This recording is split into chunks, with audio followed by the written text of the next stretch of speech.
नमस्कार प्रेक्षकांनो, आजच्या भागामध्ये आपण बघूया.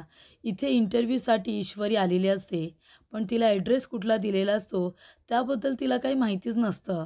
कारण तिच्याकडून ॲड्रेससुद्धा हरवलेला असतो आणि तिला जे अपॉइंटमेंट लेटर दिलेलं असतं ती चिठ्ठीसुद्धा तिच्याकडून हरवलेली असते. असं ती म्हणते. आता काय करू? आता कुणाला जाऊन काही विचारू? असा तिला प्रश्न पडलेला असतो. त्यामुळे इथे गोडाऊनमध्ये आता ती आलेली असते आणि गोडाऊनमध्ये तिथे अर्णवसुद्धा आलेला असतो आणि ईश्वरीला असं वाटत असतं की तिला अर्णवचे भास होत आहेत. तिला असं वाटतं की खडूस तिला सगळीकडे दिसतोय की काय. ती म्हणते की जाऊ दे, या गोष्टीकडे आता लक्ष द्यायचं नाही आहे. माझं अपॉइंटमेंट लेटर कुठे आहे त्या गोष्टीकडे मला लक्ष द्यायचं आहे, कारण मला नोकरी हवी आहे. मला त्या खडूसचे पैसे लवकरात लवकर परत करायचे आहेत. तेव्हा इकडे अर्णव आता आपल्या स्टाफवरती चिडलेला असतो, कारण जी चूक झालेली असते कपड्याच्या बाबतीमध्ये ती त्याला अजिबात आवडलेली नसते. तो म्हणतो की अशा चुका मी खपवून घेणार नाही. तेव्हा इकडे ईश्वरी म्हणत असते की चल इशू, अगं आता कुणाला तरी विचार, त्याशिवाय काही पर्याय नाही. तेव्हा इकडे ईश्वरी येते आणि इकडे त्याच काकांना विचारत असते. ती म्हणते की दादा, अहो मला ना इथे नोकरी मिळाली आहे, मी कुणाला जाऊन भेटू? तेव्हा इकडे ते दादा म्हणतात, पण तुम्हाला इथे नोकरी कशी काय मिळेल? अहो मॅडम, हे तर गोडाऊन आहे ना, या गोडाऊनमध्ये तुम्हाला कुठे नोकरी मिळेल? इथे नसेल मिळाली तुम्हाला नोकरी. तेव्हा ईश्वरी म्हणते, असं काय करताय? इथेच मिळाली आहे मला नोकरी, माझ्याकडे ते अपॉइंटमेंट लेटरसुद्धा होतं. तेव्हा काका म्हणतात, अपॉइंटमेंट लेटर होतं तर मला द्या, मला बघू द्या आधी. ईश्वरी म्हणते, नाही ना, ते हरवले माझ्याकडून. तुम्हाला राकेश सर माहिती आहेत का? राकेश राकेश. तेव्हा तो म्हणतो, कोण राकेश सर? अण्णा वगैरे काही माहिती आहे का? तेव्हा इशू म्हणते, अण्णा वगैरे तर मला नाही माहिती, मी विसरले. पण मी तुम्हाला सांगते ना, राकेश आहेत ना, त्यांनी मला इथे पाठवलं आहे. इथे मला नोकरी मिळाली आहे, मी खरं सांगते. तरीसुद्धा इकडे आता दादा म्हणत असतात, नाही तुम्हाला इथे नोकरी नसेल मिळाली, तुम्हाला दुसरीकडे कुठेतरी नोकरी मिळाली असेल. कारण गोडाऊनमध्ये बघा ना, सगळीकडे फक्त मुलंच काम करतात, इथे पुरुषच काम करतात. तेव्हा इकडे आता ती म्हणत असते, नाही हो, मला ऑफिसमध्ये नोकरी मिळाली, मी खरं सांगते, मी खोटं कशाला बोलू? तेव्हा इकडे आता दादा म्हणत असतात, तुम्ही एक काम करा, तुम्ही मेन ऑफिसला जा. तेव्हा ईश्वरी म्हणत असते की मेन ऑफिसला जाऊन मी कुठे भेटू? म्हणजे कुठे आहे तुमचं मेन ऑफिस? आणि तिथे गेल्यानंतर कुणाला भेटू? तेव्हा इकडे दादा आता तिला आपलं कार्डसुद्धा देतात. जिथे मेन ऑफिस आहे तिथलं व्हिजिटिंग कार्ड दिलं जातं. ते म्हणतात की हे कार्ड घ्या, या ठिकाणी तुम्ही जा आणि तिथे गेल्यानंतर लावण्य देशमुख हिला जाऊन तुम्ही भेटा. तेव्हा ईश्वरी म्हणते, बरं बरं ठीक आहे, लावण्य देशमुख या मॅडमला जाऊन मी भेटते आणि ती थँक्यू म्हणते अगदी मनापासून, कारण त्या दादांनी तिची चांगल्या पद्धतीने मदत केलेली असते. त्यानंतरला लावण्या आता ऑफिसमध्ये आलेली असते, खूपच जास्त खुश असल्यामुळे ती लगेच आपल्या 2 फ्रेंड्सला आतमध्ये सुद्धा बोलावून घेते केबिनमध्ये, कारण तिला त्यांच्याशी बोलायचं असतं. तिला सतत आठवत असतं की ज्या वेळेला ती अर्णवच्या घरी गेलेली असते त्यावेळेला तिचा तोल जातो आणि ती पडणारच असते, तेव्हा तिला इकडे अर्णवने सावरलेली असते. त्यामुळे आता तिला सारखा सारखा तो क्षण आठवत असतो आणि ती त्या क्षणामध्ये पूर्णपणे रमून गेलेली असते. तेव्हा तिच्या 2 मैत्रिणी तिथे येतात आणि तिला विचारतात, काय झालं लावण्या, तू आम्हाला का बोलवलेस? सगळं काही ठीक तर आहे ना? आणि आज तू खूपच जास्त खुश दिसतेस. तेव्हा लावण्या म्हणते की हो, कारण आज लावण्या देशमुख खूपच जास्त खुश आहे. कारण ती कुठे गेली होती जरा विचार करा. ती अर्णवच्या घरी गेली होती. मी ASRच्या घरी गेले होते आणि तिथे गेल्यानंतर मला जे हवं तेच घडलं. तेव्हा तिच्या मैत्रिणी म्हणतात, अगं पण इथे ऑफिसमध्ये तर कुणालाच माहिती आहे की तुमचं प्रेम वगैरे नाही आहे. कुणाला माहिती नाही आहे की तुम्ही रिलेशनशिपमध्ये आहात. मग कुणी तुझ्या बोलण्यावरती विश्वास का ठेवेल? तेव्हा इकडे लावण्या म्हणत असते की नक्की माझ्या बोलण्यावरती विश्वास ठेवतील. कारण मी सगळ्यांना आज मिठाई वाटणार आहे आणि जरी ASRच्या बाजूने काही नसलं तरीसुद्धा माझ्या बाजूने आहे ना, आणि मी आता मागे हटणार नाही आहे. मी नेहमी 2 पावलं पुढेच जाणार, असं सुद्धा ती म्हणत असते. त्यानंतरला इकडे अर्णव कामाचं बोलून झाल्यानंतर त्याला आठवण येते आपल्या पैशांची आणि तो म्हणतो की आता मिस बडबड, आणि तो तिला एक मेसेज करतो. तेव्हा इकडे ईश्वरी म्हणत असते की हा खडूसचा मेसेज, तर मेसेजमध्ये त्याने लिहिलेलं असतं की माझे पैसे कधी परत करशील. ती म्हणते की आता तर याचे पैसे लवकरात लवकर परत करायला हवेत, पण आता ही नोकरी मला मिळणं गरजेचं आहे, कारण जोपर्यंत नोकरी मिळत नाही तोपर्यंत मी या माणसाचे पैसे परत नाही करू शकत. तेव्हा ही नोकरी मिळणं गरजेचं आहे आणि त्यासाठी लावण्य देशमुख हिला जाऊन भेटणंसुद्धा गरजेचं आहे. त्यानंतरला इथे आता मामी फोनवरती बोलत असते, तर इकडे ऑफिसमध्ये काम करणारा एक माणूस असतो. तो ऑफिसमधले सगळे अपडेट्स इथे वल्लरीला देत असतो. सगळे अपडेट्स वल्लरीपर्यंत पोहोचत असतात. तेव्हा वल्लरी म्हणत असते की काय चाललंय, त्या लावण्याचं आणि अर्णवचं काय चाललंय, काही सांगशील का? अरे माझ्यापर्यंत तू काही बातम्या पोचवतच नाहीस. म्हणजे मला माहिती आहे तुला पगार जरी अर्णव देत असला ना, तरीसुद्धा तू माझ्या फेवरमध्ये तिथे काम करतोयस ना, हे विसरू नकोस. त्याच्यामुळे जे जे काही नवीन तिथे घडेल त्याबद्दल मला लगेच अपडेट्स द्यायचे, कळलं का तुला? तेव्हा तो म्हणतो की हो मॅडम, मला कळलं आहे. तर इकडे आता केदारला फोन केल्यानंतर जी माहिती तिला हवी आहे ती आत्तापर्यंत मिळालेली नसते. त्यानंतरला इकडे तर इथे स्टाफमधला माणूस एक नवीन बातमी मामीला देतो. ते म्हणजे की इथे लावण्याने सगळीकडे मिठाई वाटली आहे. म्हणजे सरांच्या आणि तिच्या रिलेशनशिपला 1 वर्ष झालं असावं असं ती म्हणते. तेव्हा इकडे मामी म्हणतात की आता खरी न्यूज दिलीस तुम्हाला, ही खूप महत्त्वाची न्यूज आहे. त्यानंतरला अंजली आणि राकेश दोघेजण आलेले असतात. अंजली आणि राकेश तिथे आल्यानंतर इथे मामी म्हणत असतात, अंजली अगं बाळा बस ना. तेव्हा अंजली म्हणत असते, अगं भाज्या वगैरे ठेवायची आहेत ना, मी ठेवून येते ना. तेव्हा मामी म्हणतात, अगं बस इथे, तुझ्याशी थोडं बोलायचं होतं. आणि मामी म्हणतात की अगं ती लावण्या घरी आली होती. लावण्या म्हणत होती की तिच्यामध्ये आणि आपल्या अर्णवमध्ये काहीतरी नक्कीच आहे. मग या दोघांचं बोलणं कुठपर्यंत गेलं आहे तुला काही माहिती आहे का? म्हणजे कॉफी डेटनंतर ती घरीसुद्धा आली होती. मला असं वाटतंय की तिला आपल्या अर्णवबरोबर लग्न करायचं आहे आणि अर्णवसुद्धा तिच्यामध्ये इंटरेस्टेड आहे असं मला वाटतंय. तेव्हा त्या दोघांनी जर लग्न केलं, त्यांचं जर बोलणं पुढे जास्त निघून गेलं तर काय हरकत आहे ना? म्हणजे आपण तर परवानगी देऊया त्यांच्या लग्नाला. तेव्हा इकडे अंजली म्हणत असते, मामी अगं गप्प बस ना आणि हळू बोल. हे बघ, तुला वाटतंय ना तसं काहीच नाही आहे. अगं तसं असतं तर आपल्याला बोलला नसतं का अर्णव?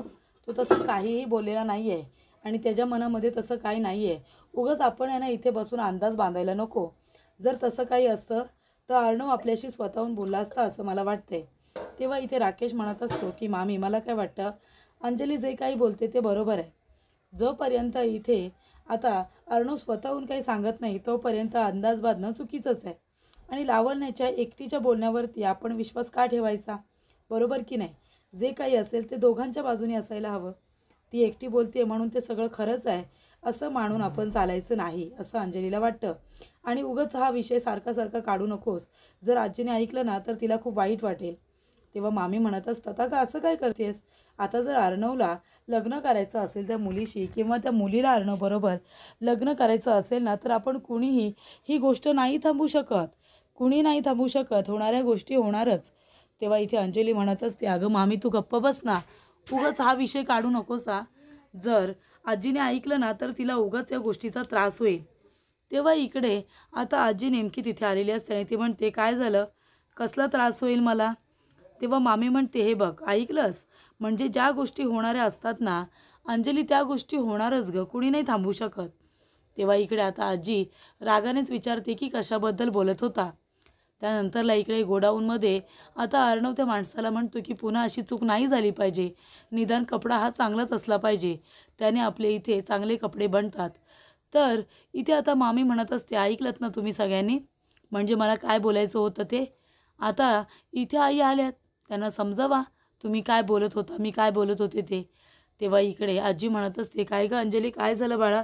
कशाबद्दल बोलत होता तुम्ही? आणि काय नाही आवडणार मला असं तुला वाटतंय? तेव्हा इथे आता अंजलीला काय बोलावं काही कळत नसतं. राकेश म्हणत असतो की हे बघा आजी, अंजली तुमच्या खाण्यापिण्याबद्दल बोलत होती. तुम्ही खाण्यापिण्याच्या बाबतीत किती जास्त पर्टिक्युलर आहात ते आम्हाला माहिती आहे ना. त्याच्यामुळे ती म्हणत होती की आजीला हे सगळं काही आवडणार नाही. म्हणून ती हे सगळं मला सांगत होती, मामींना सांगत होती. आणि मामींचा स्वभाव तुम्हाला माहिती आहे ना, कधी काय बोलतील, काय सांगतील, काहीसुद्धा सांगता येत नाही. त्यांचा स्वभाव हा सारखा सारखा ऋतूप्रमाणे बदलत असतो.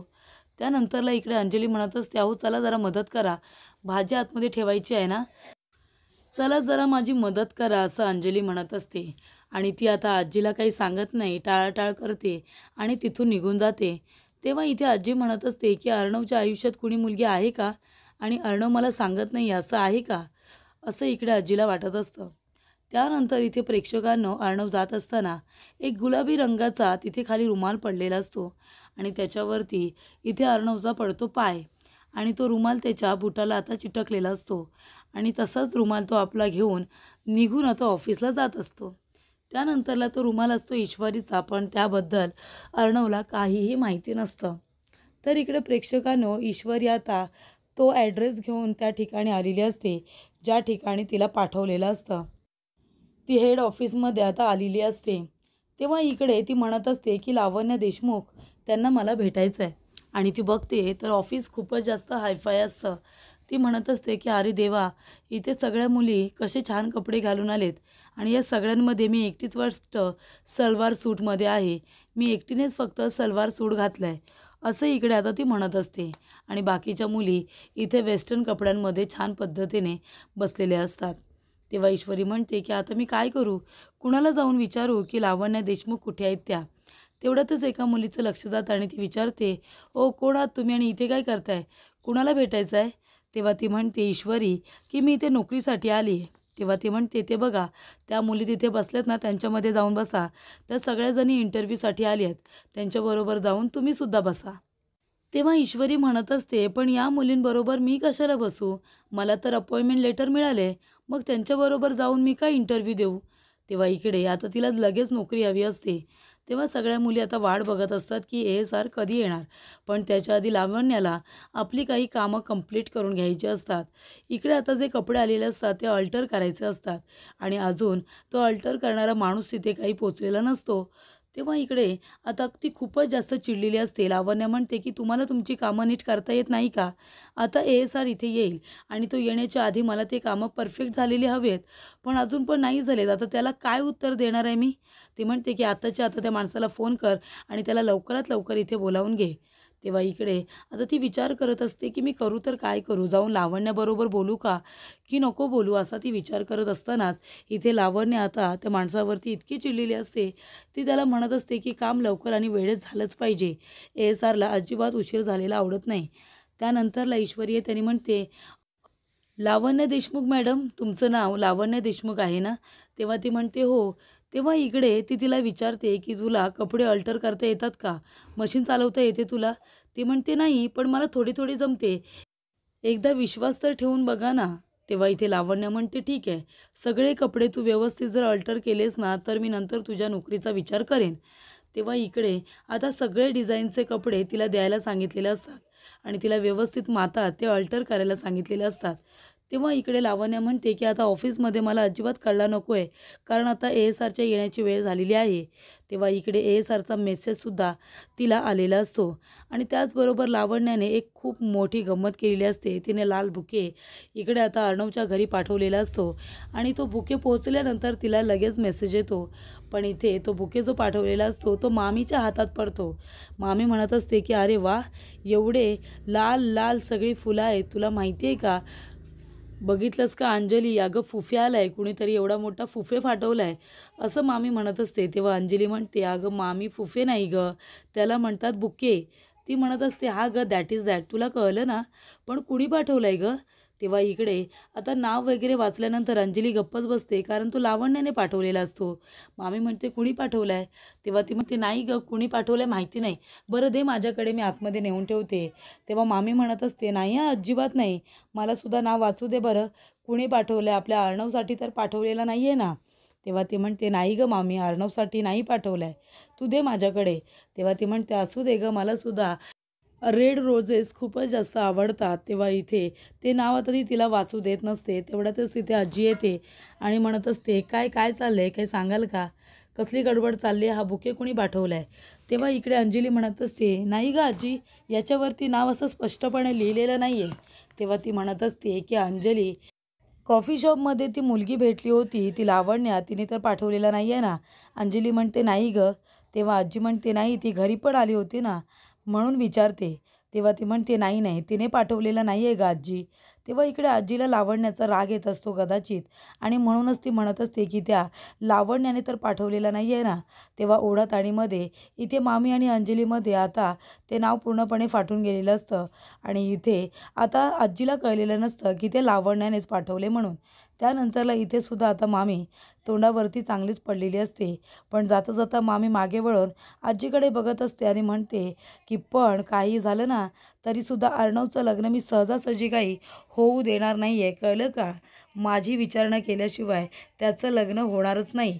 तर इकडे आता अर्णवचं लग्न न होण्यासाठी मामी प्रयत्न करत असते. तर प्रेक्षकांनो, ही मामी खूपच जास्त त्याच्याबरोबर आता खेळ खेळत असते. तोंडावरती एक आणि मागोरी एक. तर इकडे आता ईश्वरी आलेली असते ऑफिसमध्ये. ती म्हणते की "अरे बापरे! हे सगळे कपडे मला व्यवस्थित अल्टर करायचे आहेत." आणि तिने ते केलेले असतात. तिने सगळे कपडे ते अल्टर करून आणलेले असतात. तेव्हा इकडे आता इशू म्हणत असते, "हे काय? इतका सन्नाटा काय आहे इथे? मगाशी तर सगळेजण किती बोलत होते." तेव्हा इकडे आता बॉस येणार असतात म्हणून सगळ्यांना गप्प राहायला सांगितलेलं असतं. तेव्हा इकडे लावण्याच्या मैत्रिणी म्हणत असतात, "अगं तू काय अशी बोलतेस? जोरजोरात बोलू नकोस." तरीसुद्धा इशू म्हणत असते की "हे सगळे कपडे अल्टर करून झालेले आहेत. अजून काही काम करायचं आहे काय?" तेव्हा ती म्हणते, "अगं गप्प बस ना, सर येत आहेत." सरांना आहे ना येण्याच्या आधी आणि नंतरसुद्धा जाताना त्यांना शांतता लागते. पिन ड्रॉप सायलेन्स लागतो त्यांना, कळते का तुला? तेव्हा तू गप्प बस, आता शांत बस, एक शब्दसुद्धा बोलू नकोस, असं त्या म्हणतात. आणि इथे आता त्यांनी गप्प केलेली असते इशूला, जी जास्त जोरात आणि बडबड करत असते. त्या इशूला आता गप्प राहायला सांगितलेलं असतं. त्यानंतरला इकडे अर्णव ऑफिसमध्ये आल्यानंतर सगळेजण शांत असतात. त्याला इकडे गुड मॉर्निंग विश करतात आणि जो तो लगेच आपल्या कामाला निघून जातो.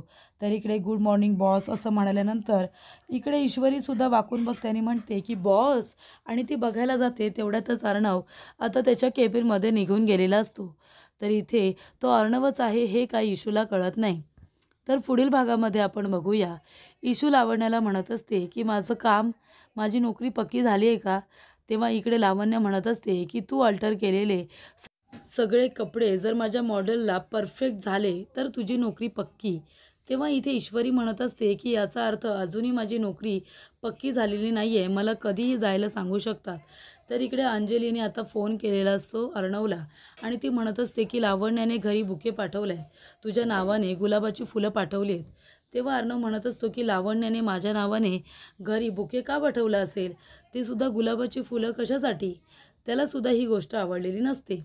त्यानंतरला इकडे आता जेव्हा ईश्वरीला येताना राकेश बघतो तेव्हा तो फोनवरती बोलत असतो.